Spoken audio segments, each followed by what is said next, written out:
Cool. I think we are live. We are live. Welcome, everybody. Give you just a couple of moments to join the live stream. We're live on LinkedIn. Exciting as always. Only get one take on this one. Yeah. And this is my first LinkedIn Live, so I'm excited too. Is it really your very first one? You've been doing Yeah. video content for a little while. Yeah, but not on LinkedIn. Not on LinkedIn, just Was on also things like YouTube and yeah. yeah. LinkedIn's the place to be. It's the place to be. Everyone's addicted to LinkedIn these But you're days. inspiring me, so Oh, very good. Well, you've seen it here first. Ankita's LinkedIn Live appearance debut, and she'll be one and only Phil Howie. she'll be doing this every day from now on. We've started something. Well, look, thank you, folks, for joining our live stream today. I'll give you just a couple more moments to join. We like to start these things on time, so we'll give folks just a moment to file in and to start watching. Coming to you directly. Maybe you're on your mobile device, maybe you're on your browser, maybe you are some other format, but we are coming to you live. Cool. All right, I'll get stuck in. Welcome, everybody. Welcome to the latest episode of Upwards, coming to you, as we say, live from LinkedIn. This will go out to other formats as well, so don't worry, it will be recorded in case you missed the live version of this. Today, I'm joined by Ankita. Ankita is an entrepreneur and co-founder of Security Lit, a LinkedIn professional, and a company. And what Security Lit is a company providing cybersecurity services to startups and SMEs. She's also the founder of New Zealand's first bug bounty platform, which is going to talk a little bit about, called Capture the Bug, and is here today to talk all about her sort of journey into entrepreneurship, cybersecurity, and into a crowdsourced security programs, which I'm super interested to find out more about. So welcome, Ankita. Thank you for having me here, Phil. I'm very excited to be here today. It's great to return the favor. Ankita had me on her sort of video podcast about a year ago, so it's really cool to be returning the favor, and I'm sure there'll be many more appearances in the future as well. Now that we've got her hooked on LinkedIn Live, so we'll keep doing this. This is Upwards. This goes out to format in YouTube and to podcast format as well. So plenty of opportunities to watch this and listen to the recording later. Please like and subscribe. It really does help us out and helps spread the word, helps get it out there to a greater and greater audience. We're talking all about startups. We're talking about security and privacy and topics relating to that and leadership as well. So welcome. If this is the first time watching us, then we're really pleased to have you listening to the feed.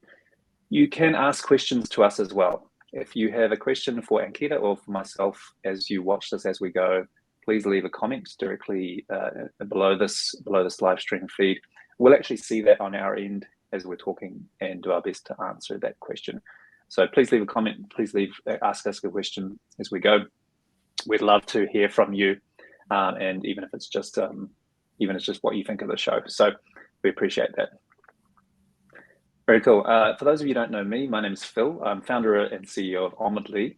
We're a company helping startups build, manage, and scale their security privacy programs. So Omeletly was started a couple of years ago. We're very passionate about security and privacy and making that more accessible to a greater audience of people. Traditionally, this field has been quite tough to get into, quite tough to navigate, and we're really all about making that super easy for people, way more accessible. So hence why we're doing this, why we're doing the podcast, why we do put things directly into our timeline as well, just to really educate people and make it super easy. So that's a little bit about us. But enough about me. Let's jump into the topic of the day, which is talking all about Ankita's journey and into entrepreneurship. Ankita, do you want to share a little bit about your history, your story, coming into this field and coming into business in general? Yeah, sure. So I basically moved to New Zealand in 2015. I came here to study, so I basically hold 2 degrees in business. But it's interesting that I never thought I would be a business owner. I thought I would be doing jobs, and I really enjoyed my last job. But at the start of 2020, just because I think we started our companies around the same time, at the start of 2020, just before I think New Zealand went into its very first lockdown, I was introduced to the word cybersecurity through my previous employment, and I got really intrigued and hooked, and was very curious about cybersecurity. And what I discovered and found that a lot of businesses, especially the startups and the small, medium-sized businesses, don't have access to a lot of cybersecurity resources. And yeah, I thought that this is something I want to do. So I moved to Hamilton. I was basically based in Auckland before I started the company. And I thought this would be a good way for me to collaborate with a smaller community and see how I go. And since then, we have been working with startups and SMEs, not just in New Zealand but across the globe. And yeah, I'm really passionate about cybersecurity and basically making it accessible, as like yourself, making it accessible to a wider audience. And sometimes resources and money and budget constraints, it's always a problem when it comes to cybersecurity, especially with small organizations. So I'm really passionate about helping those businesses. It's really impressive. I mean, I've watched your journey over the last few years. Partially thanks to your social presence is so strong. So we get to sort of, witness it along the way. And you really have come into this field and been quite innovative, I think, and quite in the way that you message and talk about it. And you're international by nature as well. Yeah, I think you have some of your team overseas as well. Is that correct? So yeah, we're a small team. So most of my technical staff members, they sit in Asia Pacific region, and mostly because we work a lot in the overseas market. And it's funny that if the team's based here, I mean, majority of us, if we're based here, then it's really hard for us to manage the time zones. So we had someone in Europe, and we decided, okay, Asia Pacific is a good region for us to basically look after all our clients. So yeah, that's been like that for some time. We'll see how that goes. Indeed, it's time zones are tricky to navigate. You tend to have people all over the world. Trying to get an all hands meeting together can be an interesting experience. So tell us a little bit about Security Lit. What do you do as a company? Yeah, so we're basically focused more on penetration testing for web, mobile, and networks. As I said, my technical team's based in India, and we work with not just with startups but also enterprise-sized clients. We work with great companies in India and in US. And my focus for this year and the next year is to just look at New Zealand and work with more great, Kiwi businesses. Yeah. Yeah, indeed, that's awesome.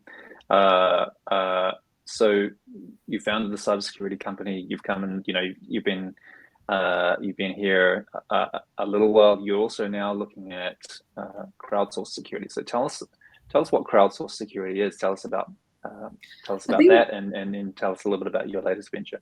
Yeah, so I think again, like just how I started, Security Lit, I got really curious. So one of my client, he asked me, okay, we got a pen test done, but how do we make sure that there are no vulnerabilities in our application? And this was last year. I I kept thinking about it, and then I left it. And then this year, I think early this year, the government announced for all government agencies to mandate the vulnerability disclosure programs. That sparked my interest again, and since then I've been looking at bug bounties, crowdsourced security.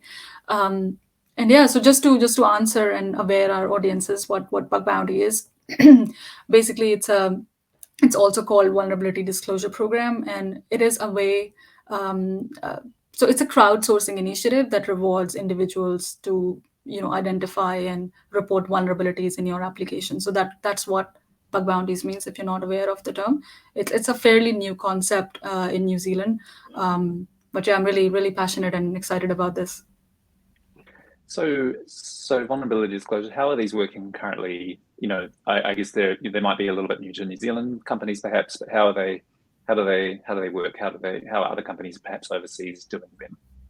I think the crowdsourcing and bug bounty market is quite mature in the US and the in the overseas market. But as I said, it's going to be a challenge for me to convince people that, hey, you're going to be now working with a global community of security researchers who you haven't seen or met before.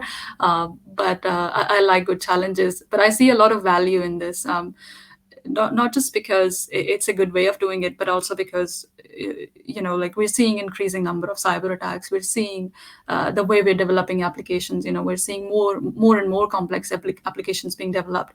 We're seeing new vulnerabilities popping up each day, and not just that, right? We're fighting against a number of bad actors.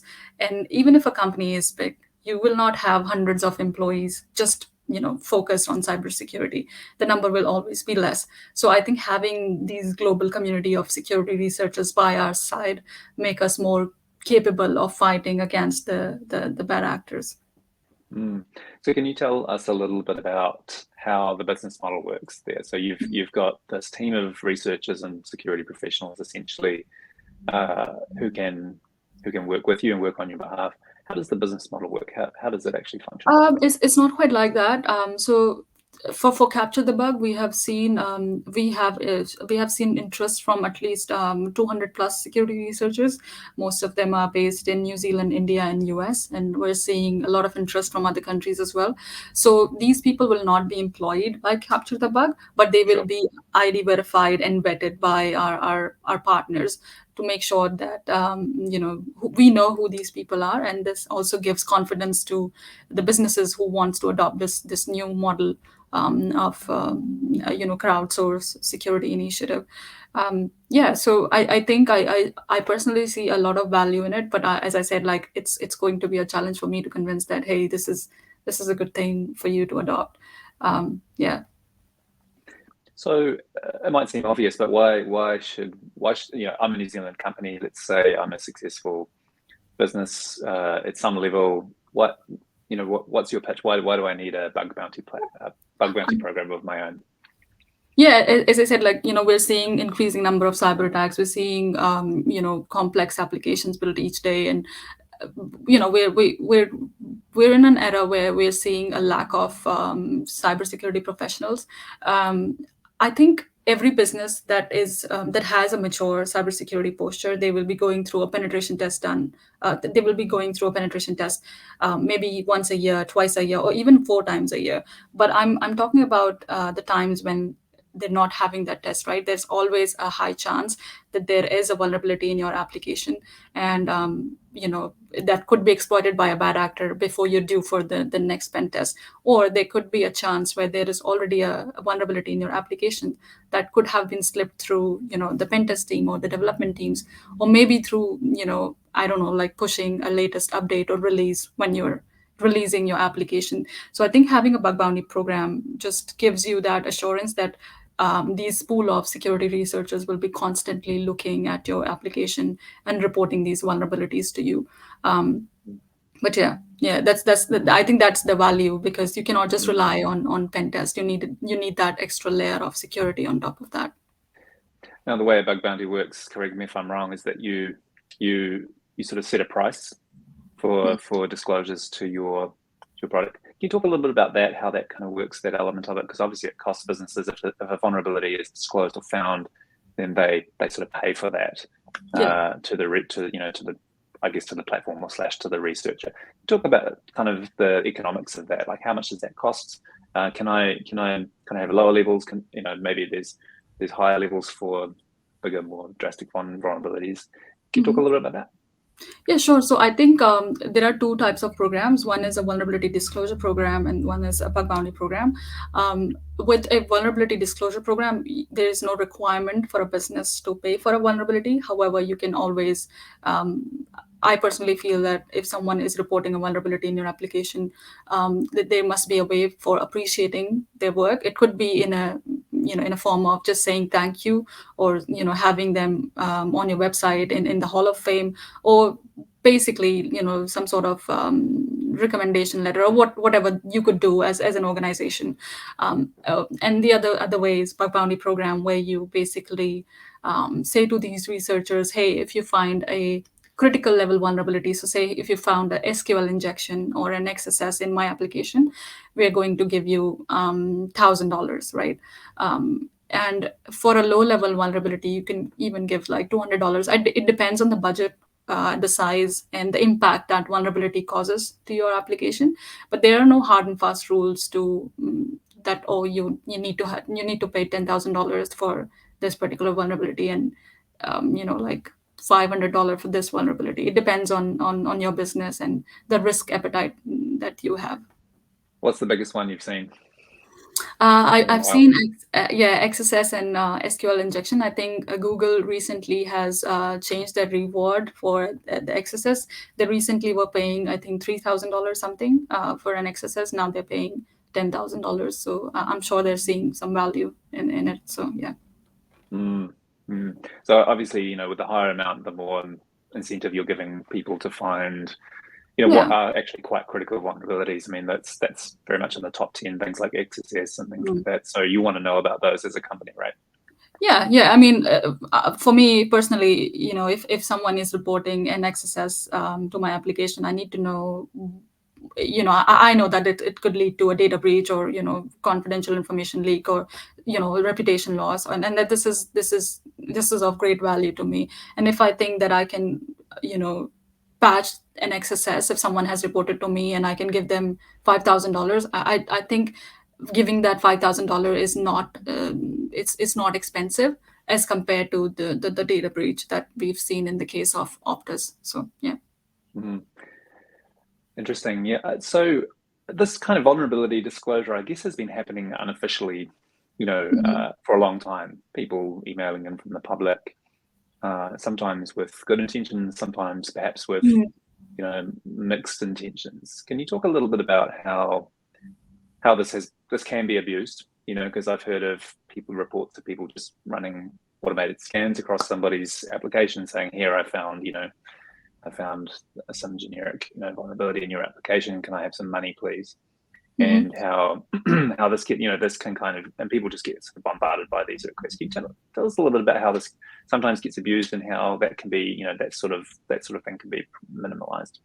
Yeah, I think that's where our platform comes in. So we make sure that all the communication, all the reports that are coming through are not going directly to the business owners, because we can understand you can get an influx of people checking your application once you've launched a vulnerability disclosure program or a bug bounty program.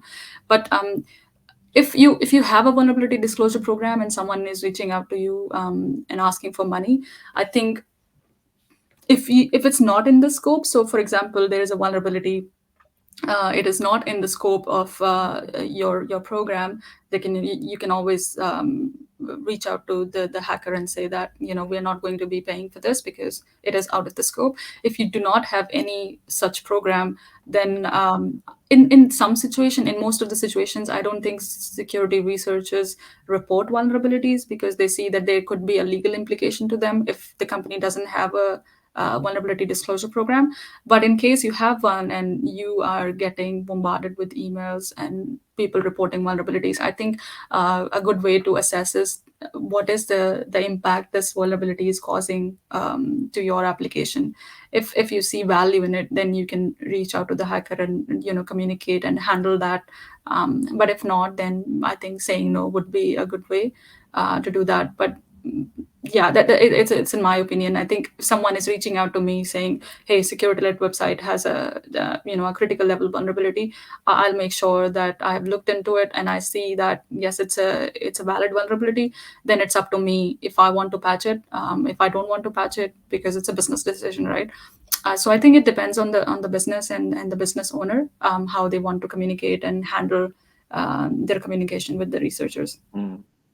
And so in some cases, it's a genuine, it is a genuine vulnerability, and that's useful to know, to say thank you for letting us know.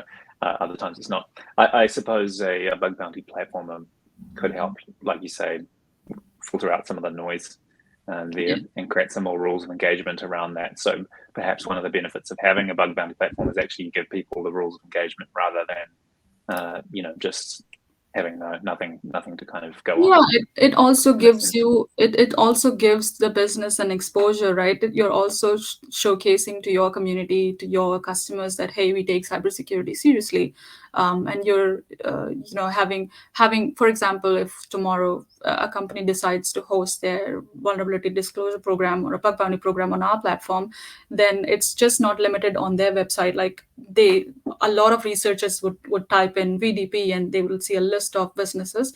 It just makes it more accessible. You get a lot of exposure rather than just having it on your website, because at the end of the day, the the idea of having a vulnerability disclosure program is to make sure that people actually reach out to you, right? So yeah, I Yeah, would say yeah. indeed.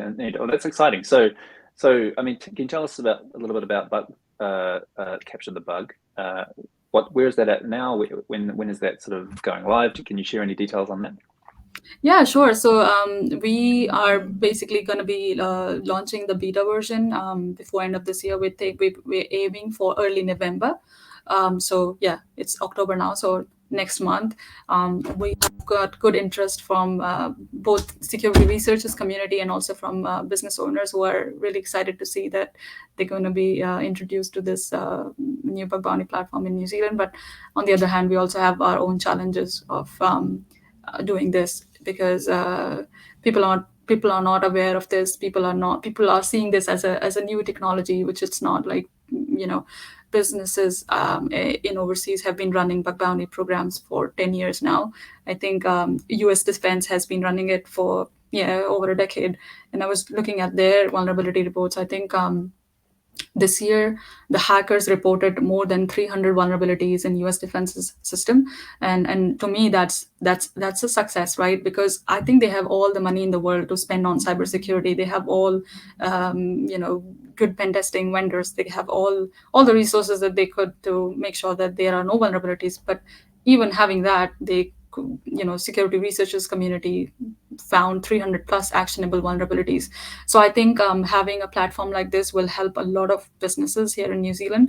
And just by starting with basic vulnerability disclosure program, they can start assessing and implementing those things in their company, rather than just switching to bug bounty programs straight away. That's super interesting. That's a really good point you make. I think even if you have a lot of resources available right now, I mean, look at some of the wealthiest companies in the world, still only have a certain amount of bandwidth and capability on their own. Yeah, because even though you have like 10 people in your team, you cannot compare those 10 people with the army of good people. We're talking about hundreds and thousands of people here. So we cannot compare their talent and the creativity, the intelligence that these people bring, and the diverse skill set, right? We're talking about people from different parts of the world who have their own methodology, own way of hacking into things and penetrating into things. So I think I'm really passionate about this project, and I hope and I would love to see more businesses using our platform and getting value and seeing what they get out of capture the bug. That's super interesting. Well, we'll definitely keep a lookout for that. I think it's really cool what you're doing, creating this new venture as well. And this is a completely separate from your existing business, right? This is a whole new thing. Yes. Yeah. Yeah, it's very cool.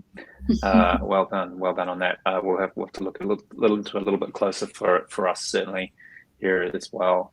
If anyone's got any questions, if they might be watching this, they want to post through in the chat, now is a good time to do that. And we'll do our best to answer those for you.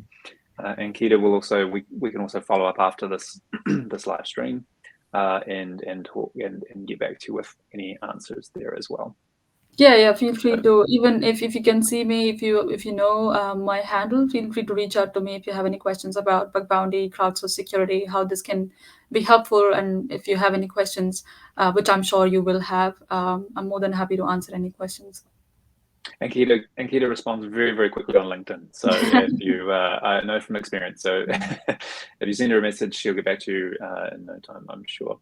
What other platforms are you on, Ankita? Are you on Twitter, places like that? Yes, I am on Twitter. and I'm not sure what my handle is. I think it's EXPANKITA, Expankita, which is a weird thing to say, but uh, That's all right. There's always a meaning behind people's Twitter yeah, handles. Yeah, there's a long story behind my one, which doesn't make any sense to anyone else, but it's only 4 letters, so I'm keeping it. yeah. A little bit like domains, so that's cool. Reach out to Ankita if you want further information on that. It doesn't look like we've got any immediate questions, so I think what we'll do is we'll kind of come in for a landing here. So this will be recorded again. If you're wondering where to find this, you can come back to this same link you're watching this on now with LinkedIn, and you can watch the recording afterwards. You can also find us on YouTube. Just search for Onwardly on YouTube, and there's a channel there, and also search for Upwards. We're also on wherever you get your podcasts, so Spotify, Apple Podcasts, wherever that. Just search for Upwards, and you will find this recording amongst others there as well from previous ones. We release about once every week, so there's plenty of stuff to look at there and to find and to listen to.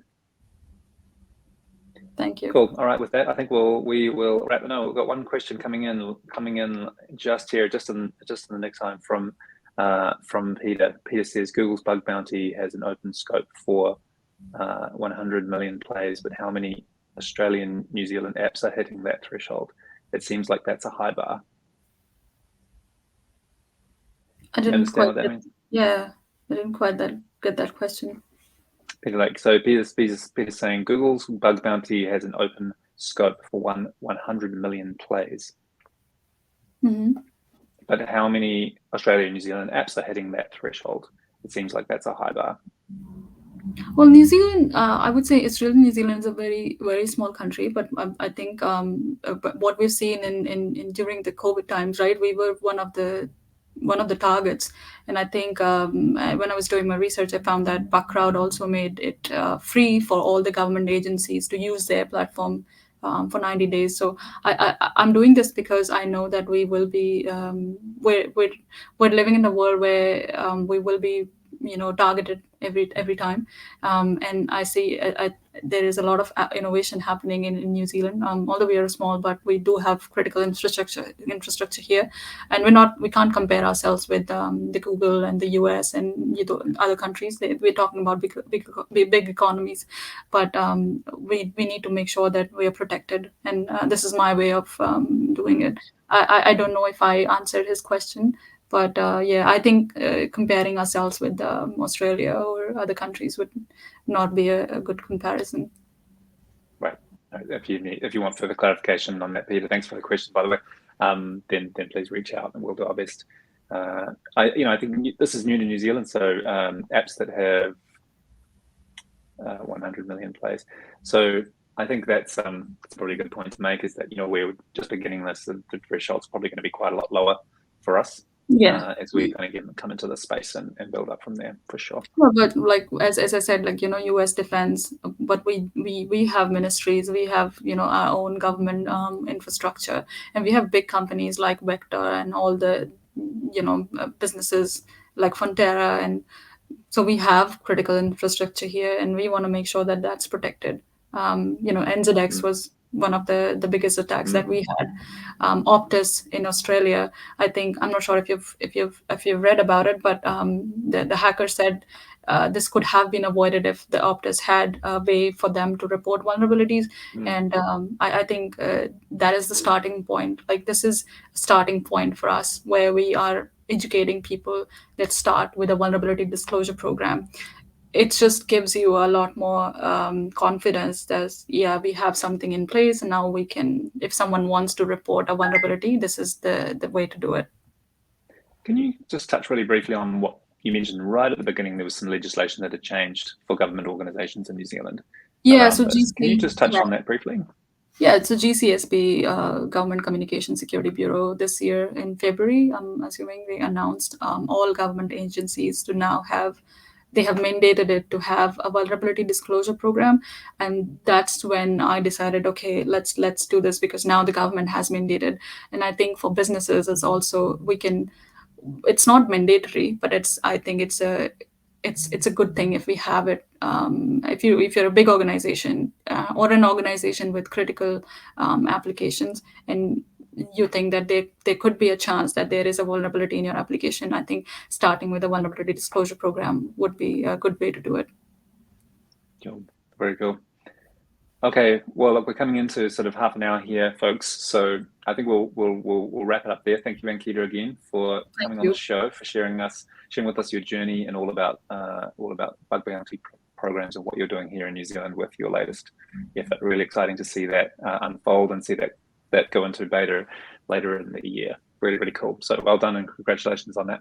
Thank you so much. Thank you. And Phil, as I said, you inspire me a lot, and your content it's great what you're doing. So anyone who's listening to us, please give them a like and subscribe, share their content. Amazing people and great company.